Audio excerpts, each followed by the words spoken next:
Once around the park, James, and don't spare the horses.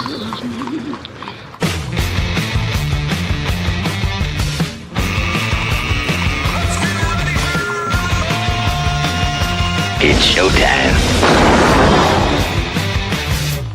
And here we go. It is indeed showtime. We're at On the Ledge, your Ontario Politics podcast. It is the daily edition. This is day 2, day 1 of the actual campaign, the WRIT period itself. But we launched things yesterday. So for those of you who were in the feed, thank you. And we're having a good deal of fun with Laura Babcock, Gerard Kennedy, and John Wright. But as I said yesterday, we're going to be continuing this Monday to Friday on a daily basis. And this has been our practice with On the Ledge when we first launched it. That was back in 2018. John Wright and I did it. And so it's kind of evolved to that from the two of us. We have a cast of about 16 who are going to contribute to the podcast over the next 28 days.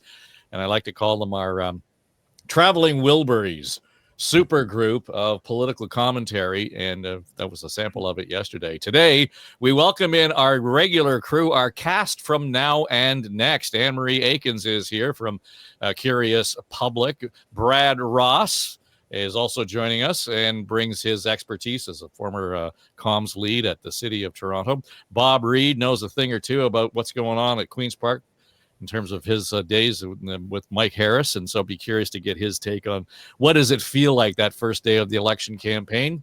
So let's get right into it here, shall we?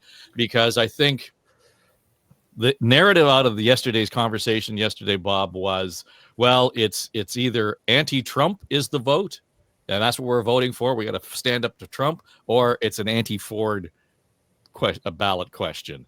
And I thought it was an interesting thing in terms of how we're kind of framing this in some cases. But here is an election campaign where the premier has tried to frame the election ballot question around the tariffs. Is that the right way to go here? Absolutely. It's the dominant issue right now. It's going to be the dominant issue during the duration of this campaign, which is short. This is going to be done in like a month. And the issues that are all being spawned right now are going to continue to be major issues at play. So I think it was very smart to frame this about this is the Donald Trump and tariffs election, and I need a mandate to do whatever it turns out I'm going to need to do in response. And he started to get a little bit into the details on that, talking about, if we need to very quickly mobilize major supports for industries, for workers, because of action that the U.S. takes, or maybe we take in countervailing duties in response that have an impact on domestic workers. He wants to have the people behind him to be able to move quickly and to move in big ways if that's what's necessary. That's the framing around this. And I think it is the right ballot question. I think back to the 2022 election that we had, a lot of us called the Seinfeld campaign. It was the election about nothing. You're not going to hear too many people over the back fence saying, why the heck are we having an election already anyway? Because it's been so well framed and so well telegraphed. So I thought it was a very effective strategy right out of the gate.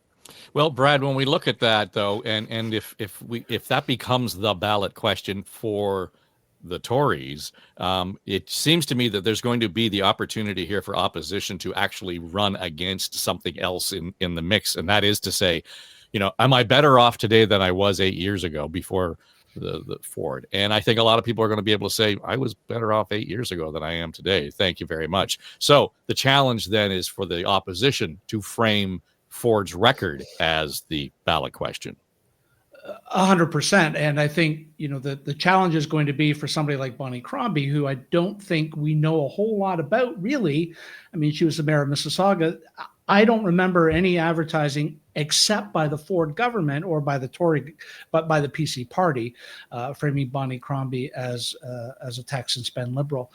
But I'm going to disagree with Bob in terms of the mandate that Ford thinks he needs. I don't see why he needs this mandate. And I'm obviously not the first one to raise this question. He's got a majority. What does he, what does he need that he doesn't have? And frankly, I'm going to suggest perhaps that he's trying to get ahead of Pierre Poilievre and the federal election that is coming, knowing that Poilievre perhaps is, can be polarizing, and that after a year or so of a Poilievre government, when the time comes for Ontario to have to go to the polls, that Ontarians are going to be so sick of Pierre Poilievre that they're going to opt for a change, is certainly politically. And we see that historically. Federally there's a Tory government, provincially there's a Liberal government, or vice versa. So I think, frankly, that's what Ford's really trying to do, is to get ahead of Poilievre and frame this as a sort of a Trump mandate. I'm not buying it, at least not yet. Well, Anne-Marie, the other argument is, though, that just let this play out. Let that argument that Brad just laid on the table, just let it play out, because eventually it will just get overwhelmed by, we don't need the mandate. You've got the mandate. That will burn out in a few days. The whole Trump tariff issue, particularly what's going on in Ottawa, will overtake the agenda. Trips down to Washington will overtake the agenda. So in that respect, it's a waiting game. It's timing.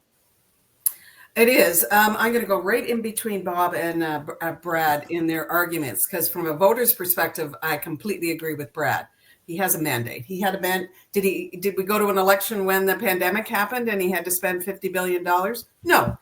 Did he call an election to do things we never knew anything he was going to do about, like Ontario Place, like the Science Center, like the Greenbelt? We didn't know any about that. He actually said he wasn't going to sell off the Greenbelt during the election, and then he promptly did, and has since had to backtrack. So I think take us back almost a year. The Conservatives knew that in Canada, we tend to get tired of our governments after a decade, whether it's federal level or provincial level. And I don't have a long history in talking about what voters do in around elections, but I know that around a decade, we decide, okay, we're fed up with you. Let's try somebody else. And we do a flip-flop. And we rarely in Ontario have a Tory premier as well as a Tory prime minister. And it's getting pretty obvious that Poilievre is probably going to be our next prime minister. So they knew a year ago, the Conservatives in Ontario, that they needed to have an early election to get ahead of Poilievre and kind of try to squeak in 12 years of power. So, but they've been looking for that issue, and there really hasn't been one until now. It's probably Trump is the best thing that ever happened to the provincial Tories, because they're using that issue to say, oh, because of him, things are so urgent, we need to have an election to give me a mandate. He suddenly seems to think he needs a mandate. But again, he's not even going to tell us how he's going to handle it. He says he's got a plan. He's going to roll that out. And we all know how that goes. We rarely have known with Ford since we've elected him what his actual mandate is going to be, the promises that he's going to make, because he kind of flip-flops on them. So right in between you guys, I think this was strategic and probably brilliant from an election point of view, but I think it's complete BS that he needs a new mandate. If you're watching this on YouTube and you're wondering what's going on with Lindsay Broadhead, she is making her effort to fight the internet upstream. So once we get to make a connection, we'll make sure we get Lindsay into this conversation. So Bob, you've been in the rooms where these conversations are happening prior to actually calling an election. Yep. And I hear this over and over, and I think more than anything, it's a media observation that says, well, we've got Tories in Ottawa, so we got to have a Liberal at Queen's Park. How much of that is actually part of the real calculus in terms of when we're going to call elections, or how we're playing that game? That's the kind of stuff that just is what it is. But it's not anything that makes an incumbent government say, well, we're not going to pull the plug because of that. It does get factored into the mix. It gets analyzed in polling, what is driving our vote up or potentially down, and is there some of that? And there always is, to a degree. But the age-old thing is you call an election when you think you can win it. And you call an election at a time that works best for you politically. And there's a whole range of factors that come into that, from the fundraising side. Are the coffers full? From the organizational side, do we have candidates nominated or ready to go, ready to be nominated in every riding, or as close to that as we need? How are we doing in the polls? What is the overall temperature out there? And what are the dominant issues that are motivating voters right now to move in their circles of support? And Anne-Marie's right. There are some outliers out there. There are some baggage that this government has accumulated. And there are people who are very upset over things like the Greenbelt, like Ontario Place, like the Science Centre, like the ongoing shortage of family physicians, all of those things. So those who are not comfortable with Doug Ford are now scratching their heads going, okay, well, if I don't want to give him the keys again, now where do I go? So it's going to be interesting to watch not only Ford's numbers to see if he can maintain that 40% plus that he went in with, but how the opposition to's and fro's between the Liberals and the NDP, as both those leaders continue to try and establish their brands, and particularly in the case of the Liberals, rebuild at a time when it's not really popular to be a Liberal, given the fatigue of Justin Trudeau and all of the issues at play at that level. And I would say, yes, in normal years, all of these things happen, but there's so much more going on in Ottawa. And even, yesterday, Brad, when we looked at the Liberals saying, okay, well, we're really getting set to have our answer to tariffs, should they come February 1st, and we still don't know what that would look like. Then all of a sudden, there's a bailout package, there's a support package, there's some inoculation from this the economic crisis that we're looking at. Now you got Jagmeet Singh saying, hang on, we might want to vote in favor of that before we bring the government down. So there's a whole lot of complication all of a sudden that we don't otherwise see in this kind of election.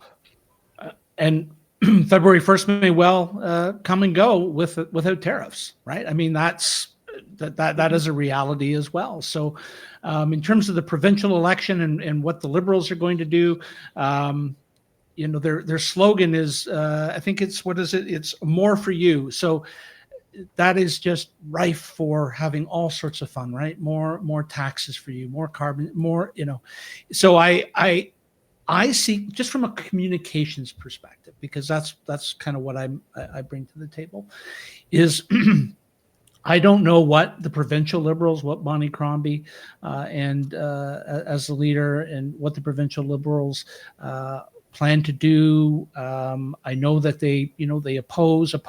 That's what opposition parties do, of course. But in this election, I would love to see some proposing versus opposing, because as Bob has said, the wind is behind Ford's sails. Take the David Peterson election of 1990 out of the equation for a second, when he thought he called one so he could, because he could win, and of course he didn't. Ford is more likely to win than not, unless the Liberals and Bonnie Crombie are able to really redefine things. Something might need to happen during the election to turn the tables. And I think healthcare and the doctor shortage is one that really they need to sink their teeth into. nobody is pro-Trump and nobody's pro-tariffs with respect to Trump, and Bonnie Crombie and Mayor Stiles from the NDP have both said that they would support whatever it is that Ford needed to do with this current majority to fight tariffs or to protect Ontario. Actually, that's the PC slogan, is protect Ontario. Or so. At any rate, I guess what I'm trying to say is that from a communications perspective, I've not heard Ford really clearly articulate this mandate that he needs, and I've not heard Bonnie Crombie and the Liberals articulate what it is they would do should they form government. They've had lots of time, and I know the election is just now underway, but there's been no pre-election, at least I've not seen anything. The communication strategy seems to be really not being dished out in a way that is edible. I don't know. I'm at a loss. Well, but when you look at the latest polling, and we saw some recently from Leger, Anne-Marie, and the idea that who's leading the horse race is one number, and that's interesting in and of itself. What I found really interesting is when you started to break down what were the issues that were foremost, top of mind. Not surprising, right across the board, affordability is right up there. Mm-hmm. Healthcare comes in about second. But when you break it down by party, by Tory voters, Liberal voters, NDP voters, a third of those voters, NDP and Tory, make affordability the number one issue. Fewer than 1 in 5 Liberal voters make affordability the issue. And to me, there's a certain... we can blame the party for having tone deafness around some issues. There seems to be, among voters who support the Liberals, they're just reinforcing this whole idea. Well, you're a bunch of elites. You don't have to have it. You're not worrying about the problems that we have and everyday humans in this province deal with, cost of living. What do you mean it's not an issue for you? There seems to be a disconnect there. Yeah, I think that the Democrats, I think that's why one of the biggest reasons why they lost the election in the States was because they really they were tone deaf to, I think, what the economic concerns that people have. And I think it's interesting this election that many of the issues, if you look at the priority issues across party lines, from a voter's perspective, affordability, for example, will likely be the priority for all, regardless of the way you vote. And housing and healthcare, as Brad said, that not being able to find a doctor, it doesn't matter who you vote for, that issue affects people of all political stripes.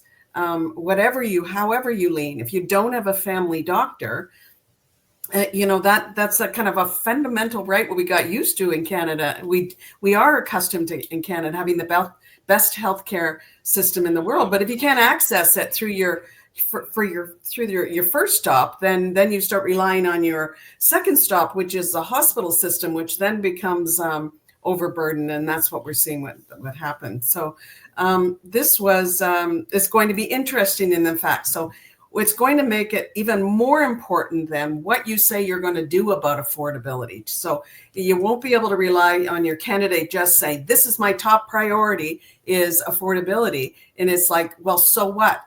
It's the top issue for everyone. So what are you going to do about it?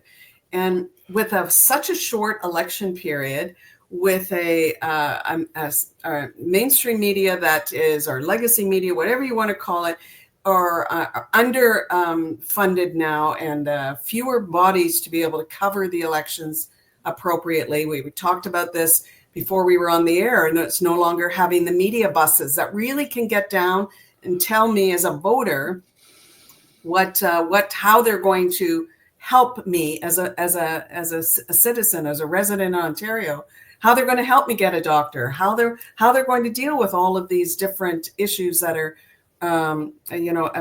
affecting all of us. So what my biggest concern is how are we going to know as voters what they really are going to do for us? And people may just stay away from they don't go to the polls as it is, but they just might stay away because they don't know. If they say, I don't really like Ford, because I'm pissed off at him for calling an election and for breaking a lot of promises. Still waiting for my buck of beer.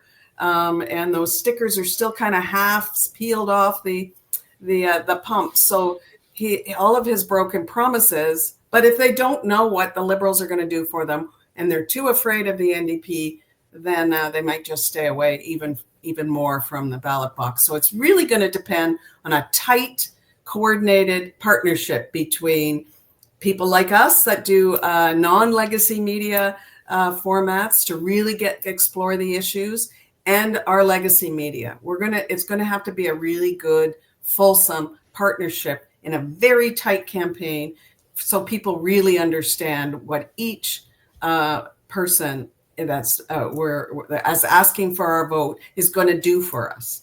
Well, I think they'll just when we get to that point, though, Bob, here's the problem. In the old days, and not so long ago, old days, there would have been platforms. I mean, your boss had his Common Sense Revolution, booklet out there well before the election. And to Emery's point, we knew exactly what Mike Harris was going to run on. Mm-hmm. In the last couple of elections, Ford didn't even bother with platforms, never mind costing anything out. So, it's not even as if the media is the issue out here. The political culture now is to say, to hell with it. I'll call audibles every day almost on the campaign trail and do photo ops, because that's going to make the headline. That's going to make the Twitter feed. That's a whole lot easier and there's no question and answer then. Yeah, and I think we'll see more of that again this time around from the Ford campaign, because it was a winning strategy last time, much to my astonishment and chagrin, as you noted, as someone who cut his political teeth at a time when you had to have policy. You had to have a very robust, fully fleshed out platform, and you better have it costed to the nickel, because somebody else's accountants and economists are going to run it through their mill and come up with numbers if you don't provide them. It was far more stringent. It was far more built out than certainly the last campaign. The last campaign where it was vote for me and we'll get her done, and the first one for Ford about, we're going to unleash prosperity like has never been seen before in the history of Ontario. All very nice aspirational stuff, but a mile wide and half an inch deep. So I'm hoping that we'll see more. Let's also remember it's day one, right? So we got a month. To be fair, we say that on day one of every election campaign. Something will happen in the next 28, and I'm not sure there's a history behind that to suggest otherwise. Well, the provincial Liberals, the Bonnie Crombie Liberals, are going to have to define themselves. Yeah. And she's already talked about a major middle income tax cut proposal. I expect we'll hear more of that. And that's interesting and different and something we can chew on. I'll be amazed if the NDP don't come out with something proactive, some kind of centerpiece thing, particularly if we get into rocky roads with workers and protection that way. So there's a lot of potential fodder for content to come. Back to the discussion about Anne-Marie's point about the lack of media resources and journalistic boots on the ground covering the entire campaign or riding the buses that don't exist anymore. That's obviously a sign of the times and the sad health of the legacy media business. They don't have the resources. They don't have the money to put bodies on the buses, because that costs a lot of money, because it creates a lot of costs for the campaigns. So I think all of us are going to watch quite closely to see how platforms like this one and owned media channels by the various parties get utilized to drive that message and to push things out.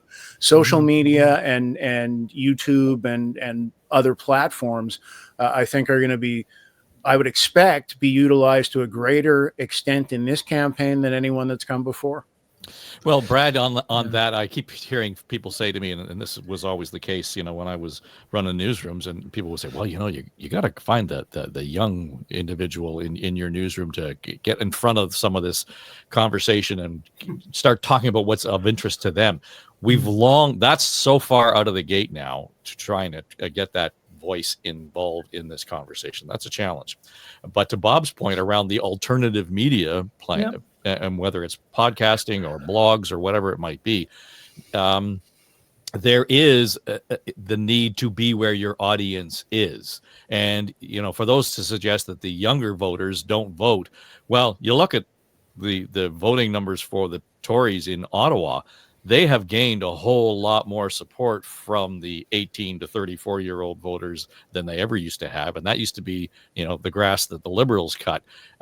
Things are moving at such speed, whether it's in terms of how do we attract or talk to an audience, how do we get to the point where we understand what's good for me as a voter? There's no real central answer anymore. And I think that's the challenge for all of it. We are in that sort of in between, I think, right now. And that's where, to Bob's point around the owned media, I think we're going to see a lot of that. I think, it's what we saw in the presidential election. Not a whole lot of say news conferences, right? The old, at the end of the day, literally, the leaders would hold court with the traveling press, and that's just not a thing anymore. And I would be surprised if Doug Ford did any media beyond very local, right? Sitting down with local radio stations up north somewhere, for sort of a friendly chat. But the holding court with the Queen's Park Press Gallery as it stands now, I'd be really surprised if we saw much of that. I think it would be in Bonnie Crombie's interest to do that. I think she's got a lot of work to do to communicate with Ontarians to let them know who she is, and to find that wedge issue that, if there is one, but one that really defines her, as I said earlier, to propose as opposed to oppose. To differentiate herself. I think Anne Marie mentioned the buck of beer, which I think is now $612 million to get that beer at your local Circle K. So I think there's a lot of vulnerabilities that Ford has, and so he will avoid. Presumably, my strategy would be, as cynically, to avoid doing a whole lot of press with the Toronto Stars of the world and focus locally.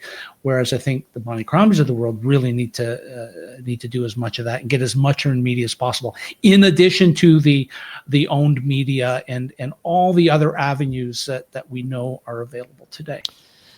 So, everybody's talking about this being a snap election, Anne Marie. I mean, geez, we've been talking about this for almost a year, so I'm not quite sure it qualifies as a snap election. It's not like it came out of the blue. Worst kept secret. Well, but when we look at how this has played out, the questions that we're all asking and the concerns or issues that we're raising here are not new. And it strikes me that the opposition is the only group that hasn't been really paying any attention, because they appear to be flat-footed. Bob's right. There have been some tax announcements by the Liberals. There's the 407 announcement by the NDP, and we can, argue about the efficacy of any one of those things. Yeah. But if that's all we're talking about, there doesn't seem to have been any kind of foundational, structured, here's what we're going to do on day one, and we knew it was coming. Boom, we're out of the gate fast. Mm-hmm. Well, I hope that's not the case, because they knew this was coming. Bonnie hasn't had to be a working politician. She's been devoted to being just the leader, and I hope she has a good strategy. I'm going to be really curious as to what alternative strategies they have for media. What podcasts are they going on?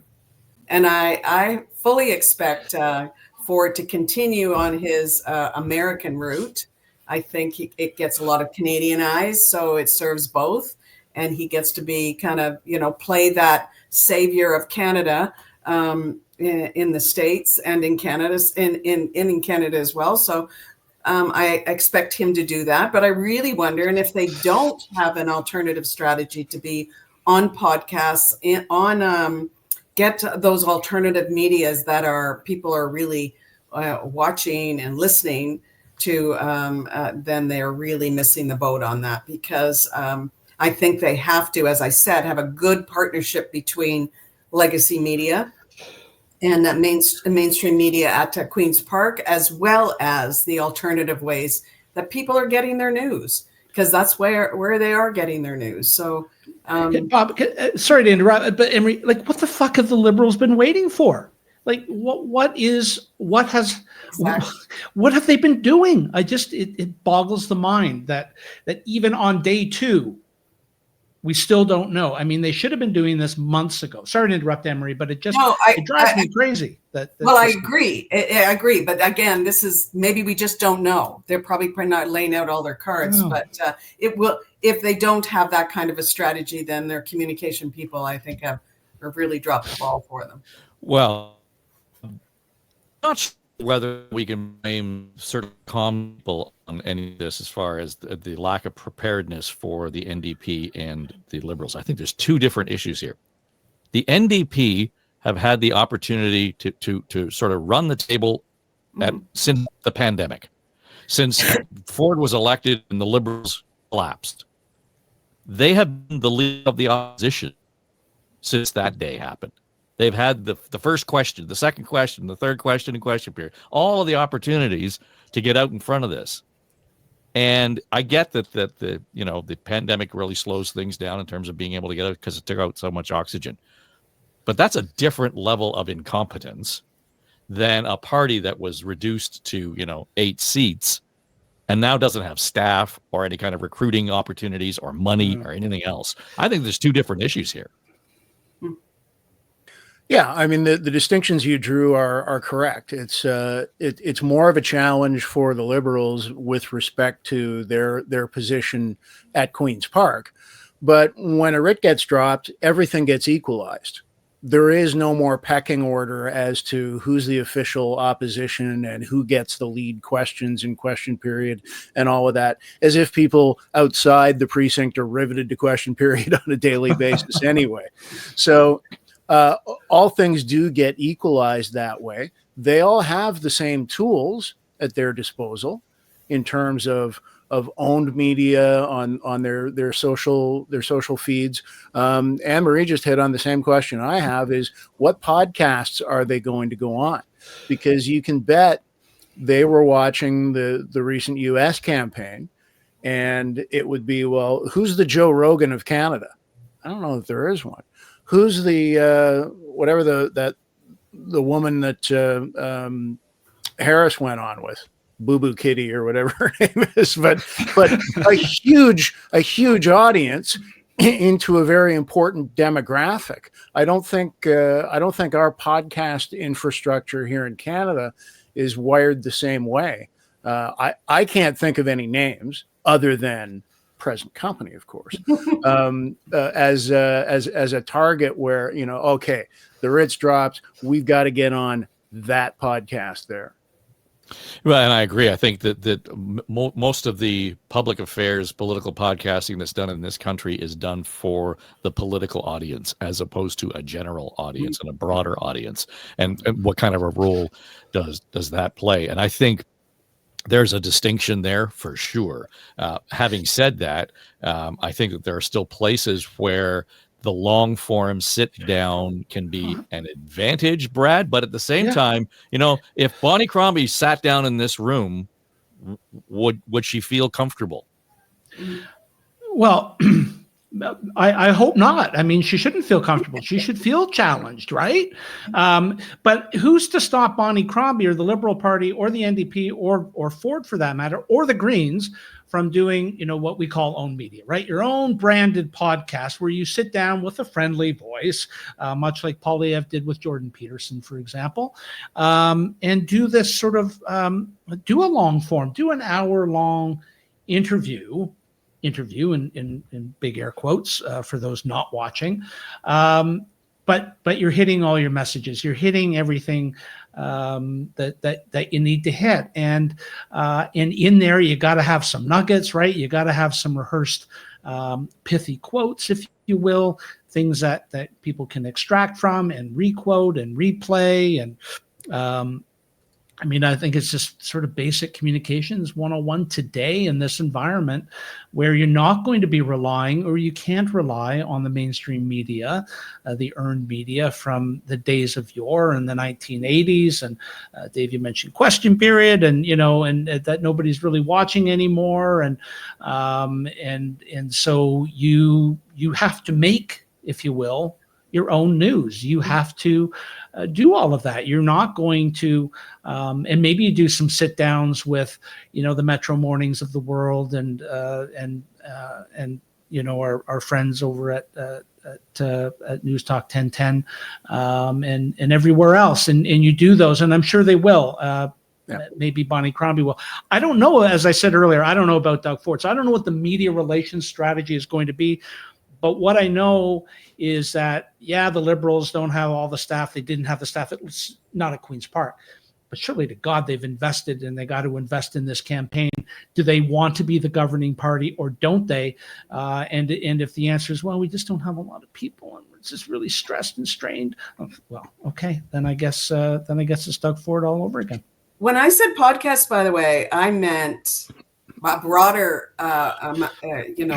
audience than political pundits like us, because it is risky to talk to people like us, because we are going to be we will be probing, and we'll become a little more nasty than other podcasts. But I think where they really won an audience is, of course, with the entertainment audience podcasts, where they comedic podcast, but they're still friendly. Obviously they have a political bent of some sort, usually the comedic ones.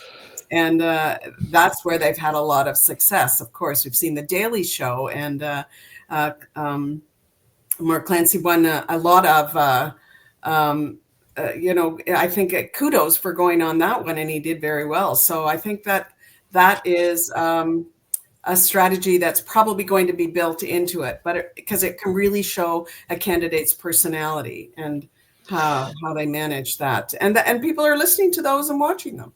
I think you meant Mark Carney. Was Mark Clancy an old boyfriend, or what? On their top of mind. Boy, I have trouble with names, don't you, for leaders? I'm lucky if I probably have voted for people I didn't know I voted. There you go. This whole idea of owned media is an interesting conversation, and on paper, it makes sense. And certainly we're heavily involved in that at Story Studio Network on a variety of levels. But here's the real challenge, Bob, is that yes, you can do that, but it takes commitment. It's a huge commitment to do that and do it properly. The Ford team has been really good at it over the last 3 or 4 years. The Premier has been very active and present on LinkedIn.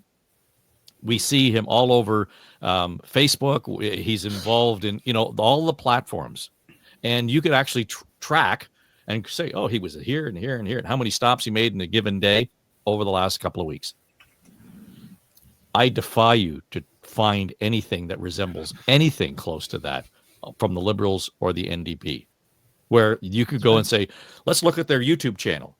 It's all 6 months old. And so they're not taking advantage of it. They understand the value of it maybe, but it takes a commitment. And I'm back to those resources in terms of who's doing the job here, and they're not doing it. You're right. The branded Ford Nation YouTube channel from way back got a lot of mileage for them, and they know how to do that stuff. And I expect we will see a lot more of that going forward out of the Ford camp. And to your point, the Liberals and the NDP better get on that train pretty quick. And it does take a commitment, but they have digital media staffers whose job, or campaign volunteers, who can put this content together and get it up on their channels and get it out there. It's an interesting dynamic on a related note to the importance of the long form discussion. Trump on Joe Rogan, he was on there for a couple of hours, and they went through everything under the sun, which then got repurposed and short clipped and put out, of course, by Joe Rogan, but also by the Trump campaign, where it was valuable to them. We saw the same thing with Jordan Peterson and Pierre Poilievre. That was a very long discussion. And I've seen lots of clips fed back out of that where it's cut down, but it's still fairly lengthy. It's not this, 25-second TikTok universe, although there's a need to break through on those channels as well. But those longer form discussions, if it's the right combination of people, if it's the right environment, Justin Trudeau and Nate Erskine-Smith from a couple months back, that was a very engaging and useful exercise for that leader and one of his friendlies to facilitate a longer, broader discussion like that. So Anne-Marie's right. If we had nighttime talk shows, you'd see them on all of them. We do have, I think The Social still exists, right? So maybe they might turn up on there, but that's also a national audience. So those are hard niches to find. But the longer form discussion hosted by a friendly, put up on your own channels, there can be some great value in that. And it's content that can be repurposed then across their other sites as well. Let me go to one other thing that just talks about preparation, though, Anne-Marie, and that is only today, or in the last 12 or 15 hours, did we find out that Bonnie Crombie is going to put her name on a ballot here in Ontario, in Mississauga East. Again, back to your point around, we saw this coming. Why did it take so long to actually decide that that's where she was going to run? Mississauga makes sense. And in fact, where she's decided to run, it could have been a big splash as soon as Khalid Rashid said he wasn't going to run. He was already embroiled in the Greenbelt scandal. So there was an opportunity there to take advantage editorially and politically of the narrative. Mm-hmm. Man, here we are. The period has already begun, and now we're just finding out that she's there. So to me, that speaks to a lack of preparation and resource. I think it speaks to that, but it also speaks to just how risk averse people are. And I think that's one of the reasons why they perhaps are, they delay their decisions and try and to be as strategic as possible. And that hurts them in the end when they are so risk averse that they don't make decisions, or they don't venture into social media territories that they perhaps don't feel completely resourced for, or have a strategy for. Then I think they lose out on so many opportunities, and I think that hurts people in the end. Being risk averse is good, that you do preparation and planning and you think ahead, but that you don't let it stop you from implementing strategies. Do you remember when Ford did his own television station? Do you remember when? There was a lot of backlash to it, and it eventually came down. He stopped doing it because it was at the beginning of the stage of when Ford was stopped talking to media, mainstream media. He was just avoiding the gallery and thought, I'm not talking to those people anymore. They twist everything, whatever. I don't trust them. I'm going to create all my own channels. And it was really at the beginning of that own channel strategy, and perhaps maybe the public wasn't ready for it, and they weren't ready to accept it. Podcasts weren't a big thing.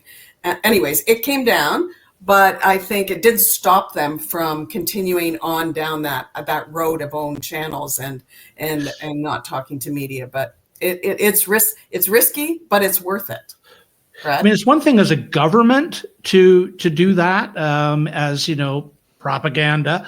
But as a political party whose job it is in an election campaign is to get elected, and I understand what you're saying about being risk averse, Emery, but my God, if the Liberal Party of Ontario is risk averse, then just hang them up now. Why bother? Because you're going to have to push more envelopes than you've ever seen in your life to get that airtime, to get people's attention, to get elected, to be the premier of Ontario. You cannot be risk averse in an election campaign, and we keep coming back to this. And I think it could be a telling moment in 28 days or so, or whenever, on February the 28th, the day after Election Day, that neither the Liberals nor the NDP were ready for prime time. It's unfathomable to me that we haven't seen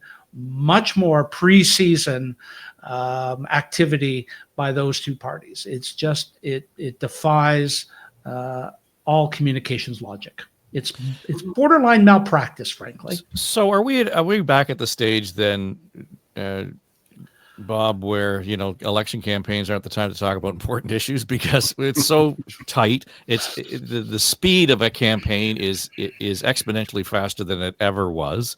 And I heard Merritt Stiles on talking about, we're going to take the tolls off 407, and people crapped all over her because, you didn't cost it out. You didn't do this, you didn't do that. It's a big idea. And the first thing we want to bitch and complain about in this part of the world is congestion. Okay, there's an answer. Now, it may not be a complete answer, but we just dropped it and let's get at it. So, we're not really all that tolerant of the big issue, visionary conversation in this context. Well, and especially not when it involves a tunnel under the 401, like Doug Ford was talking about. We like big shiny ideas. We like big attention getters. But then the devil is in the details. Just picking up on Brad a minute ago. I agree. I would have expected a lot more, as he so eloquently put it, pregame action from the opposition parties in the run-up to this campaign, which did not come out of nowhere. We knew it was coming. The flip side of that is I think we can and should expect very much a front-runner campaign from Doug Ford because he is such a massive front-runner in this. I don't know that you're going to see, back to risk aversion, I don't know that you're going to see any chances taken in terms of media or alternative media engagement. He'll do the major daily editorial boards, which are kind of table stakes. He'll do some talk radio hits, but I think by and large, you're going to see him staying very, very focused on his daily messaging, on relentlessly tying everything back to Trump and the tariffs and being ready to deal with that, and not much more around the edges, because it is Doug Ford's campaign to lose. And so I'm expecting a full bore front runner approach where you don't take chances, you stick to your knitting, you stick to the script, you put out your daily or a couple of daily or every few days Shiny Gainsburger if you got them, or you find new ways to hammer those same themes and Trump and the tariffs over and over again and stick on that path. So I think it's going to be a fairly boring campaign from the government side in that regard. I mean, the risk aversion I'm talking about are the Liberals and the NDP. That they cannot afford to be. I totally agree with Bob. Yeah. If I'm for it, I'm cloistered. In the bubble wrap. I'm cloistered. Yeah. Yeah.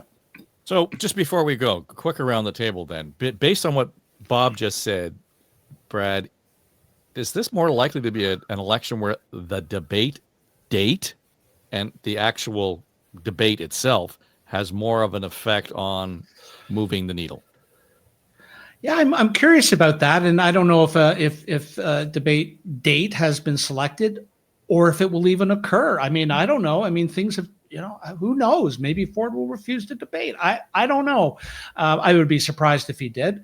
And I think leading up to debate date, that will be this is perhaps this is the strategy that the Liberals need to then adopt. And I keep going back to the Liberals because I think they're the ones who have the most to lose here, and so therefore much to gain, and therefore the shackle should be off, to really ramp up to that date with whether it's policy pronouncements around healthcare and affordability and those kinds of things that really, really resonate.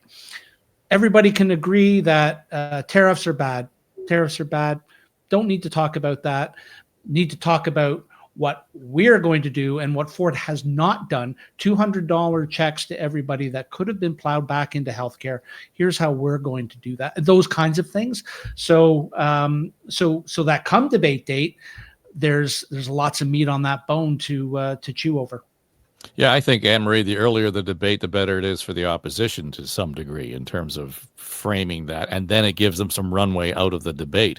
But you got to know, and the media is always involved in the consortium conversations with the parties. The backroom politicking that goes on there is epic in terms of the hows and the wherefores and the whens of debates.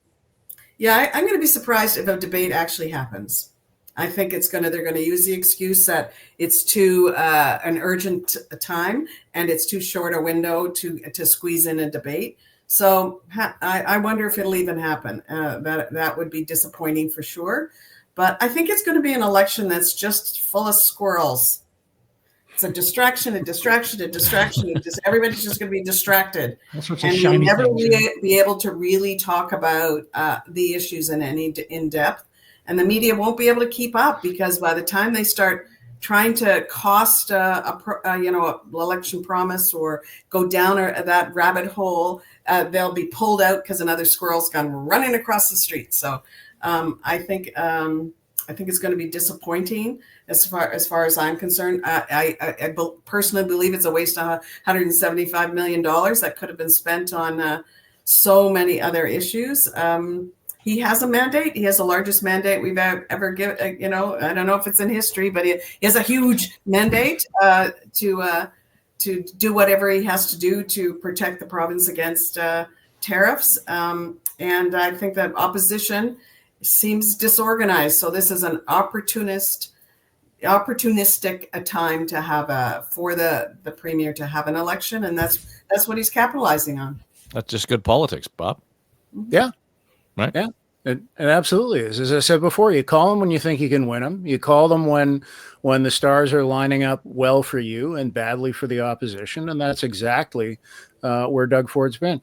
I don't think the cost of the election and the unnecessary election, I don't think that's going to have much legs to it at all. And the fact of the matter is, if we spend that cost now, a year ahead, and have the election, we're not going to have it a year down the road and have to pay for it then. So that it's money that's going to get spent at either end of that timeline. So I don't see that having a lot of legs, and I don't see the potential for a Peterson-style backlash because an early election has been called. And there were other factors at play in there.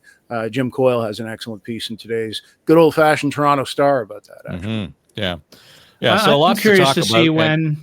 Go ahead. But sorry, Dave. I just what we haven't talked about today is the Eglinton Crosstown, and so I'm really curious to see at what point between now and February 27th we miraculously have an opening date. Yeah. So let's put a pin in that, because we'll all gather again in 2 weeks, as we normally do, and we'll be back and forth on the over and under on that. But yes, that I think there's going to be one of those. Look at me over here. That's a sweeping distraction. It'll all be good. Bob Reed, Brad Ross, Anne-Marie Aikens, and sorry we lost Lindsay Broadhead, but they are our cast on Now and Next. That is our comms and strategy team. And they'll be back in the chair a couple of weeks from now. So thanks for joining us, guys. It's been great. And thanks to those of you who have been watching on YouTube or listening on the various platforms, iHeart, Apple, Spotify, etc. If there's anything in the show that you want to comment upon, feel free. Go to my website, davetrafford.com. We've got a talkback message button there. Just hit the button. You got 90 seconds. Leave your message, and chances are pretty good that we'll include your comment in upcoming shows. And there's going to be plenty of them. As I said, this is the daily edition of On the Ledge, and we'll be here Monday to Friday throughout in the podcast form. And we're also broadcasting the show at 5 a.m. Monday to Friday, and then I think at 10 o'clock a.m. on Saturdays on News Talk 1010. So there's lots of opportunity for you to engage with the show, and happy to do so. It's nice to see even the last couple of days more people subscribing to the YouTube channel. So there you go. That'll do it for us today on the Ledge, your Ontario Politics podcast. It's the daily edition. I'm Dave Trafford for Story Studio Network.